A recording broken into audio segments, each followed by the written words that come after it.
Okay. You saw the title. I know. This isn't Penumbra isn't worth playing or Soma is good. I know. But I think that it's important to establish variety content early so that people don't get upset whenever I upload anything that isn't, a video about a horror game. Not to say that I won't talk about them or that I won't visit Penumbra or Soma. I will. But I've seen what happens to channels that explode making one type of content, and I don't want to fall down that same rabbit hole. That's not to say any of you guys are like that. Not at all. In fact, it's been nothing but kind words of encouragement from you guys. Thanks, by the way. I hope y'all understand and stick around, because that doesn't mean that I won't sneak in what little horror I found in these 3 titles I've decided to talk about. So, without further ado, let's get into some of the survival games I've been playing lately.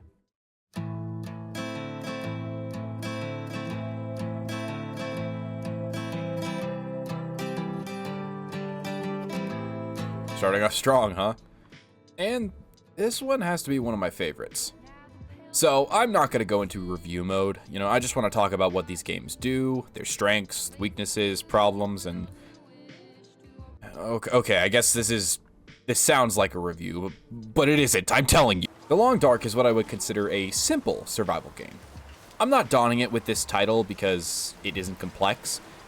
What I mean by simple is that there's no base building, engaging combat, or over-encompassing goal, And while some people might not like that, I actually think that it's one of the game's strong suits. I don't know if any of you guys do this, but just for example, when there's a mechanic like base building, in a survival game, I immediately stop focusing on the survival part and start focusing on the base building part. And while that isn't necessarily a problem, most of these games have a story. And it's a little weird that you start building crazy shit while your son or some higher-ups are in danger, The Long Dark, however, doesn't have any base building mechanics. And unless you pick the Wintermute mode, no story either. Not on the engaging combat, by the way. Because, in a survival situation, why would you immediately start building a fucking bunker? Trick question. You wouldn't. So, without base building, The Long Dark turns into this kind of hardcore survival game where you have to live off the land and also survive against it too. I should probably give a quick summary of why you're running out in the cold. Well, the game takes place in Canada, the opposite of America. Ah, the 30 FPS flag. We meet again. Take that joke however you want. And a geomagnetic storm has taken out both your plane flying over the area and all the electronics in the world, probably. That might not seem too bad. Well, except for the plane crashing part. No, the electronics. And while it's not ideal that the power's off, it doesn't seem too bad. But this is, at least I think, the Yukon area of Canada, where it's below freezing for most of the year. Also, the character you play as is... Well, if his skill description is anything to boot, you're kind of just an average dude. And an average dude is... Well, let me ask you this. Do you know how to start a fire? Do you know how to hunt? Do you know how to survive off the land? Do you know how to clean an animal after you've killed it? I doubt many of you would. And I doubt even more of you would have all those skills under one roof. And that's kind of why I like the setting of The Long Dark. It's just kind of interesting to me. That storm takes away a very vital part of living in the modern day, of surviving in the modern day. It's something that we do take at least a little bit for granted in the modern life. By the way, this isn't a section of the video that's about, oh, how we're too reliant on technology and, oh, the kids these days and their Nintendos. I just never really thought about how some areas around the world are very reliant on simple things like electric ovens or electric heating, stores, hell, even supply lines. This might ruin my assumption about where the game takes place, as I'm not necessarily Canadian, and... I'm not Canadian, and I don't know the Yukon area well at all, but the game takes place on Island Great Bear. So not only is there no electricity, no heated homes, there's also no supply lines to the island, so you're kinda just isolated, with no one coming to your rescue. But enough of the setting, let's move on to the actual, game. There's this excellent video by a man named Jacob Geller, where he talks about fear of the cold and a lot of stories and all sorts of things about it. It's a very interesting video. You should go watch it when you get the chance. But the reason I'm bringing it up is because the first thing I noticed in the video is, well, the music.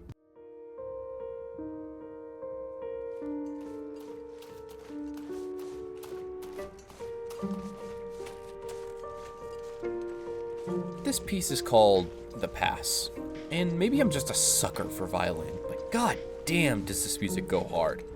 This goes for all the tracks in The Long Dark. They really just fit. I think that the music might be a little dynamic as well, as I feel as though the music changes depending on the scenario pretty accurately.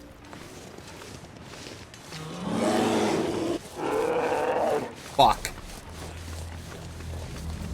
Gotta go this way. Gotta go this way.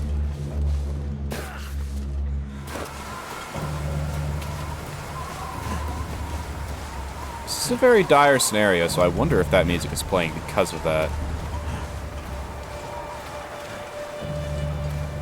I wonder.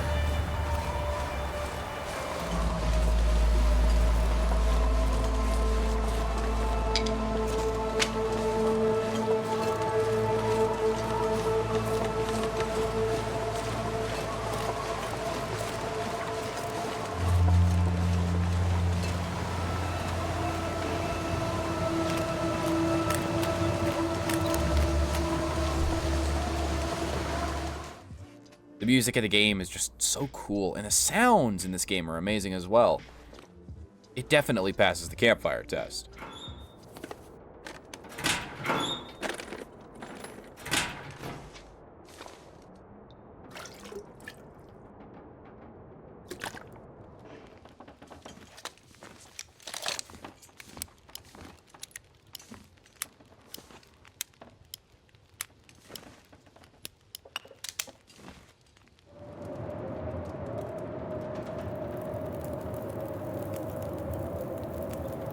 Turned out pretty well.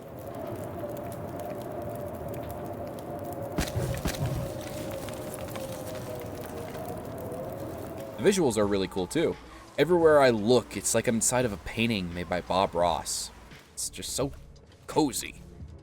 This is one of the reasons why I kind of dislike modern, realistic graphics, because while I can appreciate the beauty of a photorealistic game, a good art style hooks me in a lot more than a game looking more real. Now, I'll be honest, gameplay-wise, the game is a bit lacking, although that doesn't mean that it doesn't get tense.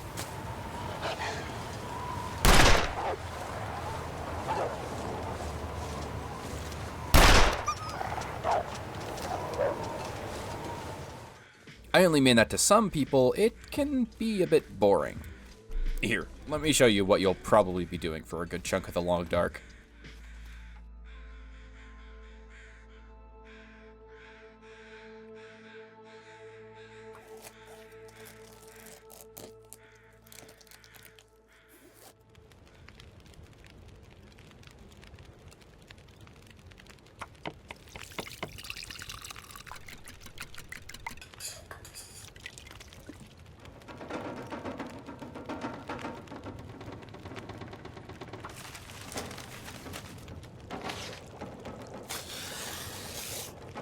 Yeah, not all your time will be spent in menus, and they've definitely gotten better about this over the years, but you'll be spending a good chunk of time in them. Hell, I've got entire in-game days inside of menus. Not that there wasn't a good reason to spend those days inside. Ah! Shit. Yeah, the weather on Great Bear is known to be pretty erratic and, well, extreme at times. Most of the survival stuff is pretty cut and dry, you know, cookie-cutter survival game stuff. But in this game, it feels a bit more dire. And since there's no base building, I'm required to focus a lot more on things like my clothing, protecting myself from the elements, keeping my tools up to speed, keeping wolves off my back, you know, finding new sources of food. You know, all these things do make the game engaging in a way that a lot of survival games never really pull off, in my opinion. At least not in the same way. Although I could definitely see some players not necessarily enjoying the gameplay too much. And believe me, that's fine. The movement is limited, the game is mostly menus, keeping track of your bars. Sorry, I mean circles can be really annoying to a lot of players, especially the afflictions. God, piece of shit. But to me, this game has to be, honestly, one of the coziest survival games I've played. Almost too cozy. I swear to God, I've almost fallen asleep while playing this. And as for that little bit of horror that I found in this, well, it's a bit lonely, right? Very lonely. Hell, story-wise, you might be the last person left on the island, at least in the survival mode. And I always thought that a sanity mechanic would add a lot of... Well, here, let me just set up the scenario. Let's be generous and say that your sanity is about 50%. Not fully crazy, but you're kind of starting to see shit. You're inside after a hard day's work, and you start a fire for the night, while taking shelter from the cold. While you're tending to the fire, you kind of hear something over to your left. Maybe it was a creak of the wood or a shuffling of the carpet, but you heard something. Something quiet, but just loud enough to be heard. You look to your left, and down the hallway you see a dark figure peeking around the corner, the light from the fire not bright enough to shine on this silhouette. The only thing that you can make out is bright, white eyes staring back at you. Then, just as quickly as it appeared, it's gone. You grab your lantern or a torch from the fire to check, and you see nothing. You find nothing. Like there was nothing there to begin with.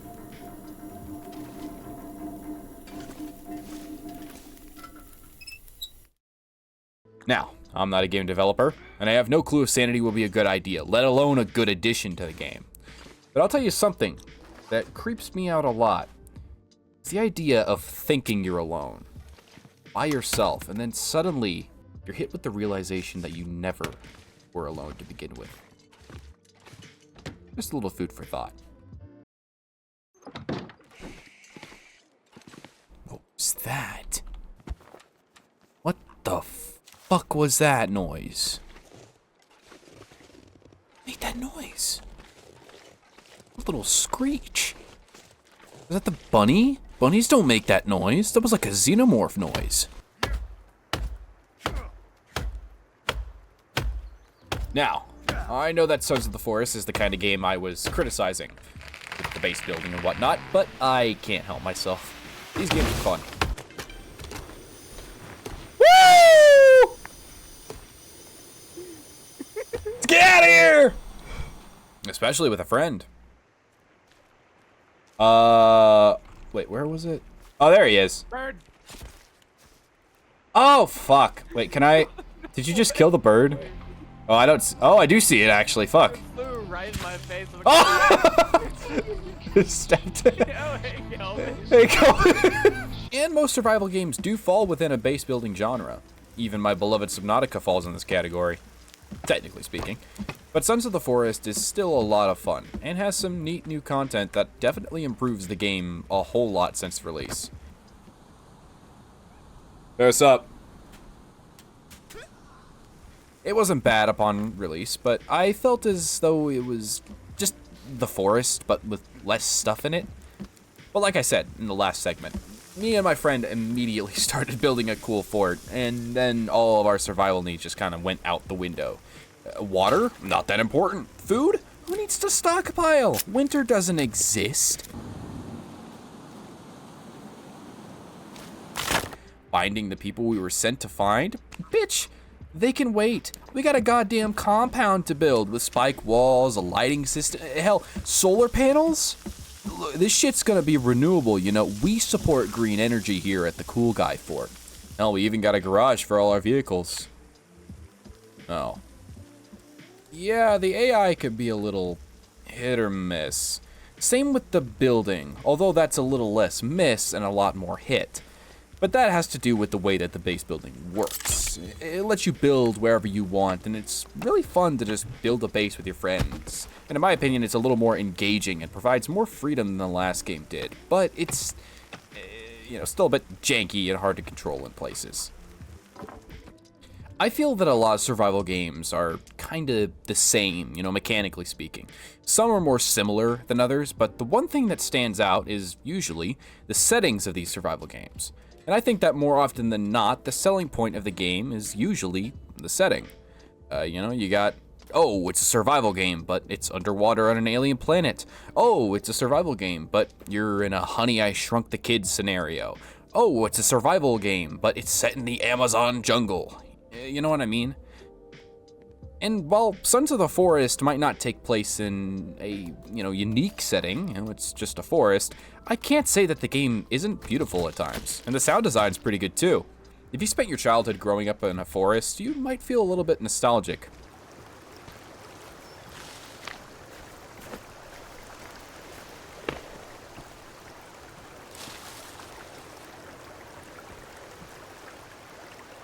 And yes, if you're wondering, it does pass the campfire test. Not as well as the others, but fuck it. The game also has seasons, and while I do think that the transition from fall to winter is a little jarring, I can't say that I don't like the improvement.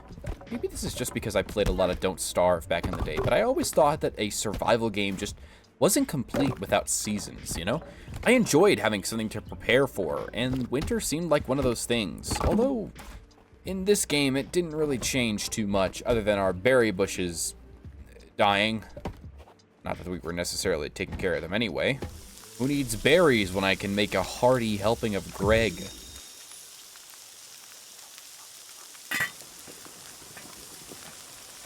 Alright, making Greg.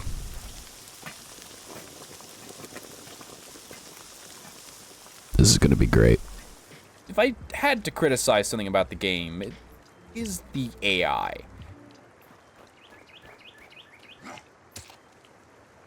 Not that the cannibals in the game aren't threatening per se. They are, especially the mutants. But they just aren't as in depth as the ones in the original forest. Maybe it's just me, but the cannibals in the last game seem just smarter and more conniving than the ones in this. I remember in the last game, I built a base and I surrounded it with a bunch of traps, After a few attacks, they sent scouts and they just marked the locations of the traps with effigies. It's like, I don't know. The game is still in early access, so these criticisms probably won't stand the test of time, and I have no doubts that they'll make the AI in this, if not better, at the very least the same as the original forest. I think it was Kelvin. Why? But as for the horror element, well, if the cannibals don't creep you out when they're just watching you from a distance, readying their next attack, then the body horror elements will. To me, though, it didn't really do much, because body horror never necessarily does anything for me when I see it. The caves, however, they definitely do.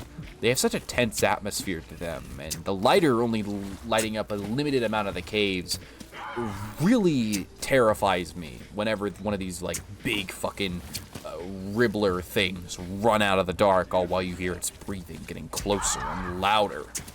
To be honest, I shit my pants. Just a little bit when this happened.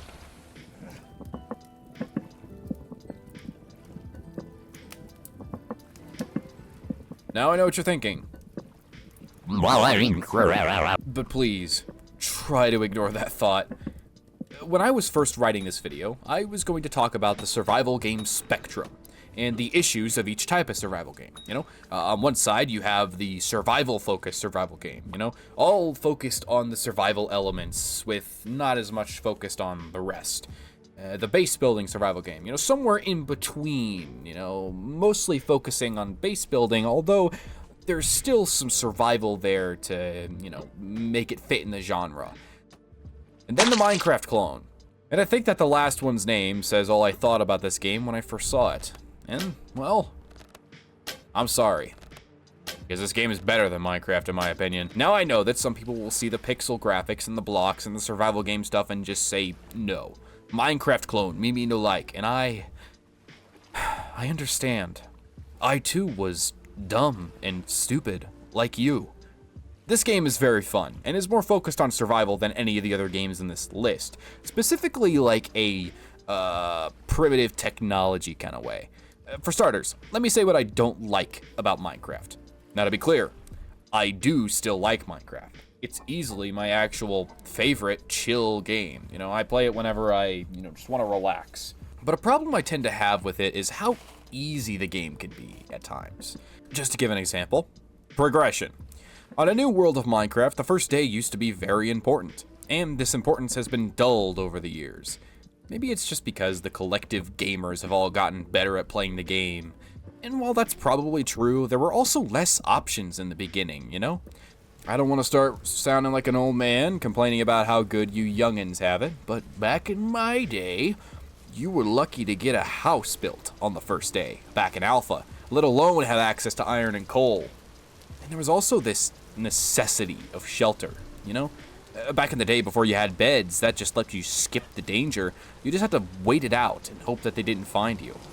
I think that the reason most people still find the Minecraft cave sound scary is because it reminds them of the Dark Ages, when we couldn't set our own spawn and when the leaves on the trees wouldn't decay. This game has a different approach than Minecraft. The name of the game here is Progression. Well, the actual name is Vintage Story, but you get the gist. You start out as a caveman. All you know is rocks and sticks, and banging them together. It takes a good long while before you can do something as simple as mining stone. The only way to get stone building materials early on is just picking them up off the ground. The early game in Vintage Story is making pots with clay and knapping tools with rocks and doing simple farming, but once you get copper, you get slingshotted into the next era, so to speak. I can't tell you more about the progression after that, as that's as far as I've gotten right now, but it takes a good long while before you can do something as simple as make a chest, and I actually like it a lot. Another problem I have with Minecraft is that I get everything done way too fast, especially with friends on a server. Hell, I'm sure some of you have the one friend that gets the Ender Dragon done in the first couple hours of the server's inception. And that's not necessarily to criticize that one friend, I'm just saying how easy it is to get it done. With Vintage Story, you're forced to slow down and take your time. Another part of the early game is exploration, which is vital if you want copper or any of the other natural resources that can be found on the surface, like clay, peat, bees, all that kind of stuff, vegetables. I also like how the game does these things, you know? When you go to nap a tool, you're given this little mini game where you have to cut out the shape of the tool you want. And for clay, it's the same thing, only this time you need to add clay to make the giant pot. And then when you're using copper or any other type of ingot, you need to heat it up so you can hammer it into the tool you want to make, like a pickaxe or a shovel. To actually fire the pottery that you made earlier, you need to make pit kilns made out of dead grass, sticks, and coal. I think that some players might find these things to be a bit tedious, and I can definitely see that, but it makes the making of tools, you know, more engaging and rewarding in the process. Instead of you just taking 3 iron ingots to make a pick that you won't care about, you feel the work that just went into making this tool and the time needed to get it. Now, as for the look of the game, well, it's pretty self-explanatory. Pixelated graphics can look really good when used right, and I think that the Vintage Story team has done a good job with what they have here. The lighting is really nice, and it's also dramatic, so you can drop torches down a cave and the light will follow the torch. Ooh, I like the color of the lighting here. Like it's out, like this is because it's fire, and this is because it's like a regular candle. Ooh, that's neat. I like it. You can hold it in your hand and use it as, you know, a light source. We have to download a fucking mod to do any of that kind of stuff in regular Minecraft. And the sound is really nice and satisfying too. Like the sound a pot makes when it's cooking stuff. The sound of just walking through the world, hearing waterfalls and nature. And I can't forget the campfire test. My god, does this game pass the campfire test.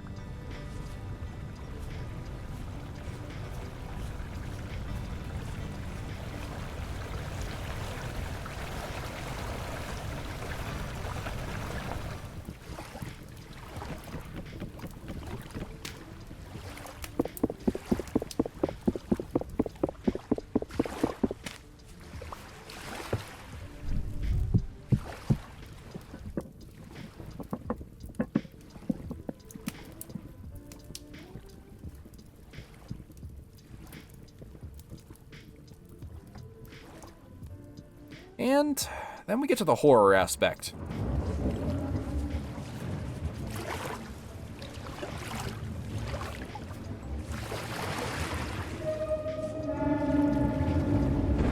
Well, it's a bit more obvious than the last 2 games. I mean, the front page of this game's wiki calls it a uncompromising wilderness survival sandbox game inspired by Lovecraftian horror themes.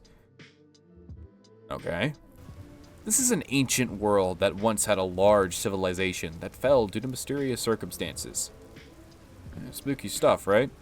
What did they do that made the world so weird? Hey! Get off my fucking lawn! Oh shit, he's crawling on all fours at me. If you're attentive, you might have noticed this gear above my hotbar. This shows your temporal stability. If the gear isn't moving much, you're pretty stable. If the gear is going counterclockwise, you might have a problem. Nothing happens at first, but then the music starts playing. Then you notice that the walls are melting. Then you might take a look outside to see what the fuck is going on. And oh my. Oh. Oh Jesus. Okay, I'm going back inside. Fuck that.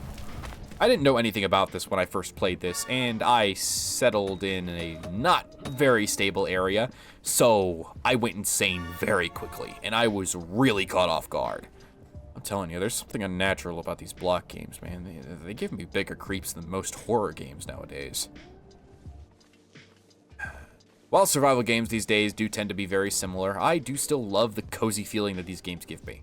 Just making a fire while the wind blows outside is just such a neat aesthetic that these games all tend to pull off really well. And while making this video, I've also found a new favorite survival game, Vintage Story, that I think a lot of people should know more about. By the way, if you want to play Vintage Story, which I definitely recommend, a man by the name of Kuragazar has an amazing series of tutorial videos that seem to mash an educational tutorial series with a let's playing, you know? He's pretty good at it. I also learned everything I know about this game from him, so go check him out. He's neat. I do think that these survival games do fall within categories, you know, even though they can be similar mechanically. If you like a more calm and focused survival feeling, then you might want to try The Long Dark. If you like Lovecraftian elements, all while building a big dick tower, Vintage Story might be more your speed. And if you like a little bit of that early access feel, then maybe you should try Sons of the Forest. So maybe all these games are just different in their own way and just fall under the same genre. Oh, fuck. I just made a video that says that all survival games are similar, even though they obviously would be. I mean, they all fall under the same category. Like, you wouldn't say that all FPSs are the same, right? Just because they all share a similar gameplay loop and... Oh, there was no point to this video, was there? Shit. Well, I guess I should go. Thanks for watching. I'll see you next time. Bye. DJs that play that real live shit. Bouncing your whip with that real live shit.